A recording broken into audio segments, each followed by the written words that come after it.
वहीं दूसरी बड़ी खबर आपको बता दें कि गुलाम नबी आजाद ने एक बड़ा ऐलान किया है।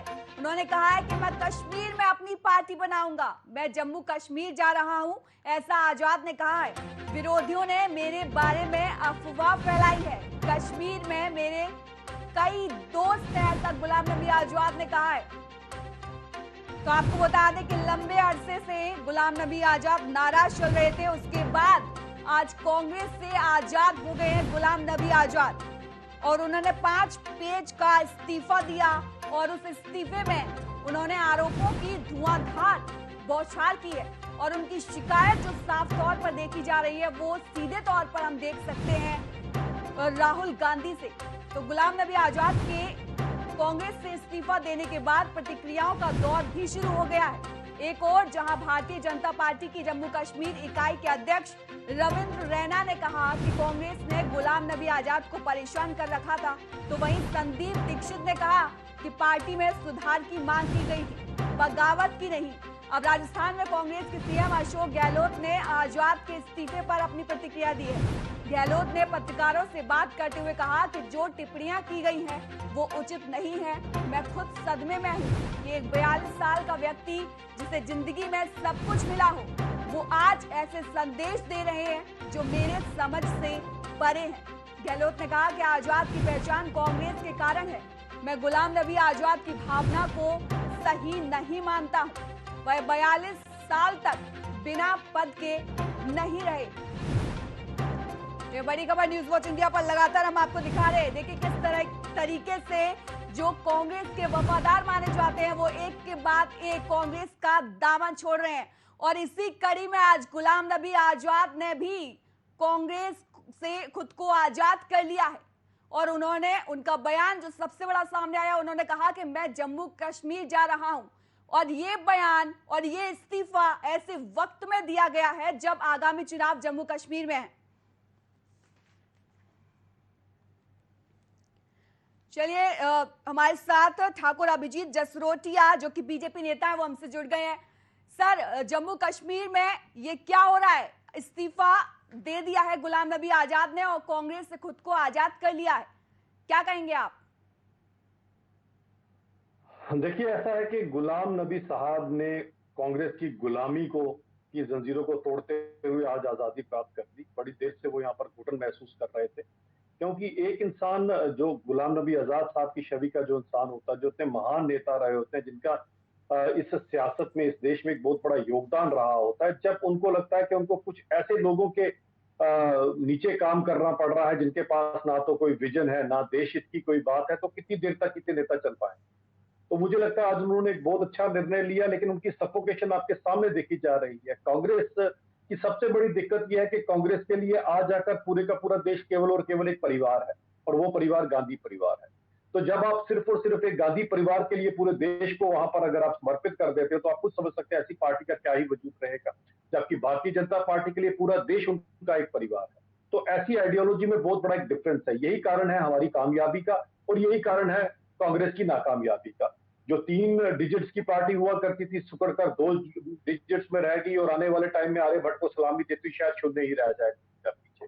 क्योंकि एक चीज समझना पड़ेगी, जिस तरह की रणनीति आज कांग्रेस ने जो लोगों के बीच में लाई है और ये एक फ्रस्ट्रेशन लोगों को दिखाई दे रही है। अपने 50-60 साल 70 साल में आज के सोशल मीडिया के जमाने में आज जब हर इंसान ऑनलाइन हर एक चीज सारे खबर के साथ जुड़ा हुआ है, तो वो कांग्रेस का रिपोर्ट कार्ड देखता है 60-70 साल का और हमारा भी रिपोर्ट कार्ड देखता है 6-7 साल का। और जब वो ये देखता है कि 6-7 साल में भारतीय जनता पार्टी ने वो कुछ करके दिखा दिया जो 70 साल में कांग्रेस नहीं कर पाई, तो फिर वो कंपैरिजन वहां पर आ जाता है। और उसके बाद भी इतना कुछ होने के बाद भी आज अगर कांग्रेस देखे तो क्या छवि कांग्रेस की बन चुकी है कि कांग्रेस जिसका नींव भी जो है वो कहीं ना कहीं नेपोटिज्म यानी कि परिवारवाद यानी कि वंशवाद इसके ऊपर रही।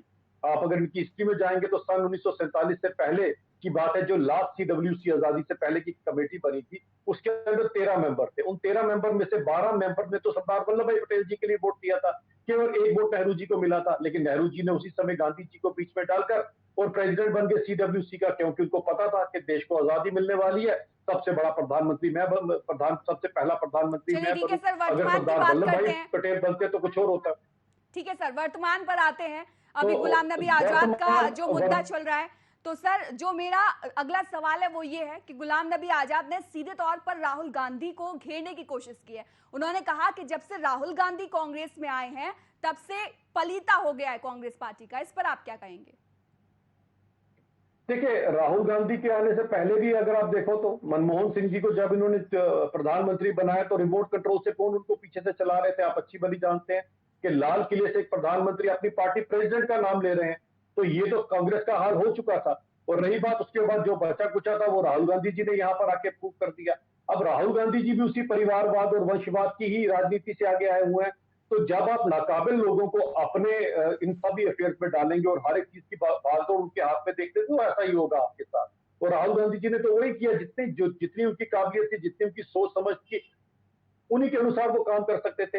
और अगर आप गुलाम नबी आजाद साहब जैसे हीरे की पहचान नहीं कर पाए तो इसके अंदर आप क्या समझ सकते हैं? कसूर तो उसी जोहरी का है जो खुद को जोहरी कहता है, शायद जोहरी कहने के भी काबिल नहीं है वो लोग। आप सोच सकते हैं गुलाम नबी आजाद साहब की क्या छवि होगी कि खुद प्रधानमंत्री भावुक हो गए जब उनका वो टेन्योर खत्म हुआ राज्यसभा का। तो आप समझ सकते हैं कि गुलाम नबी आजाद साहब ने क्या अपनी छवि बनाई होगी कि अपने जो अपोजिशन वाले भी हैं वो लोग भी उनकी इज्जत करते थे। ऐसे लोगों की अगर कांग्रेस वहां पर कदर नहीं कर सकती, ऐसे लोगों को अगर रिकॉग्नाइज कर सकती, तो कांग्रेस का विनाश आपके सामने ही। बिल्कुल बिल्कुल सर। और गुलाम नबी आजाद की ये अंदेशे लगाए जा रहे थे, हालांकि उन्होंने साफ कर दिया है कि वो एक अलग नई पार्टी बनाएंगे, लेकिन उससे पहले वो ऐसा लग रहा था कि गुलाम नबी आजाद बीजेपी के पाले में जा सकते हैं। इस पर आप क्या कहेंगे? देखिए, भारतीय जनता पार्टी के लिए जो है सभी के द्वार जो है खुले हैं, मैं ये नहीं कहूंगा। हमारी भारतीय जनता पार्टी का सबसे पहले आप मूल मंत्र समझिए। भारतीय जनता पार्टी है, उसका मूल मंत्र है सर्वप्रथम देश, फिर पार्टी और लास्ट में अपना आप। जबकि कांग्रेस का एकदम उल्टा है, सबसे पहले अपना आप और अपना परिवार, फिर पार्टी और उसके बाद लास्ट में देश आता है। तो अगर हमारी सोच का कोई भी इंसान हो तो हमारे द्वार हमारे लोगों के लिए खुले हैं जो देश की अखंडता के लिए, एकता के लिए, प्रगति के लिए अपना योगदान देना चाहते हैं। बट गुलाम नबी साहब बहुत बड़ी शक्ति, तो जैसा डिसीजन लेना चाहे वो, एक मेरी तो उतनी उम्र नहीं है जितना उनका सियासी एक्सपीरियंस है, तो वो बेहतर जानते हैं उन्हें क्या करना अपनी जिंदगी में। चलिए सर, आप हमारे साथ लगातार जुड़े रहिए। हमारे साथ फोन लाइन पर कांग्रेस नेता वेद प्रकाश विद्रोही भी जुड़ गए हैं। तो वेद सर, कांग्रेस में गुलाम नबी आजाद और इससे पहले भी कई सारे वफादार बिछड़ते जा रहे हैं, तो इसे आप क्या कहेंगे? देखिए, कांग्रेस जब तक इनको राज्यसभा में भेजती रही तब तक को कांग्रेस बहुत अच्छी पार्टी थी, और जब कांग्रेस ने इन्हें राज्यसभा में नहीं भेजा तो ये कांग्रेस पर सवाल खड़ा कर रहे हैं। गुलाम नबी आजाद किस चाल चरित्र का व्यक्ति है, आप इसी बात से अंदाजा लगा लीजिए। जिस व्यक्ति को लगातार 42 सालों से कांग्रेस में मंत्री, मुख्यमंत्री, राज्यसभा सदस्य, पार्टी पदाधिकारी बनाया जाता रहा हो, 30 साल से जो व्यक्ति राज्यसभा का सदस्य हो, वो व्यक्ति आज कांग्रेस पर आरोप लगाकर भाग रहा है, तो इसका मतलब है कि वो व्यक्ति जीवन भर राज्यसभा में बना रहना चाहता है। अब राज्यसभा की रेवड़ी का बीजेपी ने, मोदी ने उनको चारा डाल रखा है। उस चारे को चरने के लिए वो पार्टी छोड़कर चले गए। विगत 30 सालों में किसी भी संघर्ष आंदोलन में गुलाम नबी आजाद ने भाग लिया हो तो आप बता दो। उन्होंने हमेशा राज्यसभा की राजनीति कर दिल्ली में जो उच्च सत्ता का केंद्र कांग्रेस का रहा, उससे चापलूसी कर खुद सत्ता पर काबिज रहे। और आज वो खुद कह रहे हैं कि भाई कांग्रेस नेतृत्व खराब है। अगर कांग्रेस नेतृत्व खराब है तो इसी कांग्रेस नेतृत्व से इसी राहुल गांधी ने जब उनको राज्यसभा का सदस्य बनवाया, उनको विपक्ष का नेता राज्यसभा बनवाया, तो राहुल गांधी बहुत अच्छे आदमी थे। जब इनको केंद्र में मंत्री बनवाया तब राहुल गांधी बहुत अच्छे आदमी थे। और ये जब राहुल गांधी ने उनको 6ठी बार राज्यसभा की सदस्यता देने से इनकार कर दिया तो राहुल गांधी बहुत खराब है। तो आप अंदाजा लगा लीजिए, जो व्यक्ति सत्ता और रेवड़ी के कारण तो गुलाम बने हुए थे कांग्रेस का, उनके शब्दों में, और जब सत्ता और रेवड़ी नहीं मिली, संघर्ष का टाइम आया, महंगाई के खिलाफ लड़ने का, फासिज्म के खिलाफ लड़ने का, लोकतंत्र को बचाने का, संविधान को बचाने का जब संघर्ष का समय आया तो आजाद हो गए।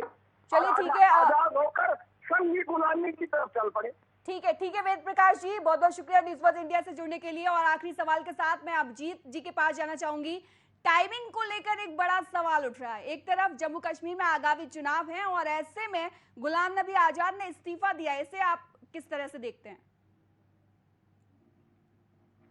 सबसे पहले तो ये जो भी कांग्रेस के थे प्रवक्ता थे कौन थे मुझे नहीं पता, लेकिन इस तरह के अपशब्द किसी इतने बड़ी शख्सियत के लिए यूज करना, देखिए हम तो अपोजिशन वाले हैं, हम भी उनकी कदर करते हैं, लेकिन इस तरह की बात करना, इस तरह की अभद्र भाषा का एक नेशनल चैनल के ऊपर इस तरह का प्रयोग करना, ये शोभा नहीं देता। शायद कांग्रेस अपने यही मूलभूत जो सिद्धांत से उनसे कहीं नीचे गिर गई, तभी आज कांग्रेस का ये हाल हुआ कि इस तरह के नेता उनके पास है जो किसी के ऊपर भी इस तरह की एक घातक टिप्पणी और कितनी अभद्र टिप्पणी कर सकते हैं। मैं तो ऐसे नहीं कहूंगा, ना तो मेरे संस्कार मुझे इसकी इजाजत देते हैं, ना मेरी पार्टी मुझे इसकी इजाजत देती है। हम तो सबकी इज्जत करते हैं। अब रही बात जो आप टाइमिंग की बात करते हैं, लेकिन मुझे लगता है कि कुछ तरह की ऐसी चेंजेस जो यहाँ पर कांग्रेस ने की थी, जो शायद कोई भी इंसान होता उसे टॉलरेट ना हो। इस तरह की बातें करना और एक ऐसे नेता के खिलाफ करना तो हर इंसान होता है। तो मुझे लगता है एक समय शायद आ चुका था और इस ठीक है समय वो ठीक है सफोकेट इतना हो चुके थे कि उन्होंने इससे ठीक है रिजाइन ठीक कर है अभिजीत जी, बहुत बहुत शुक्रिया न्यूज वॉच इंडिया से जुड़ने के लिए।